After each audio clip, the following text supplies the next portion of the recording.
From Southwest Florida, you're watching Fox 4 News at 6. And tonight, Naples city leaders say the way to protect all of Naples city power supply against hurricanes is not by looking up, but putting the lines underground. Thanks for keeping it here. I'm Chris Earle. And I'm Shari Armstrong. Fox 4 first showed you one of these Florida Power and Light projects being completed back in January.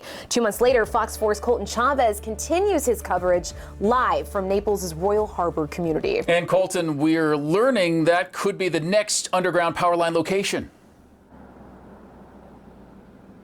Yeah, that's right, Chris, Shari. So this is going to be one of potentially 3 new locations that could see these underground power lines. Now, one thing FPL really wants to point out is when they look at communities like Royal Harbor, for instance, is how big of an impact future storms could have on the community. So it's good to put into the context that when we're talking about Royal Harbor, it's just right down the road from Naples Bay. So how close you are to the Gulf of Mexico or water really plays a big role in where they choose these power line projects to start. Now, when we're talking about the actual effectiveness of this, FPL says that during actually Hurricane Irma, their underground power lines performed 85% better than overhead power lines. And they add that on average, they performed about 50% better on day-to-day operations. So right now, the city of Naples is looking at starting the process at looking at 3 different neighborhoods, which again is Royal Harbor, where I'm at, Port Royal, and Aqua Lane Shores. Now, during a Naples City Council meeting earlier today, Council member Beth Petrunoff said these types of projects should be the future of the city.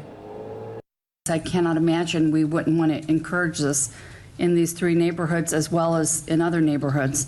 I don't, it's 50% less or 50% more reliable with the FP&L. I think that's what I saw in one of the slides. This is exactly where we would want to head for hardening our entire city.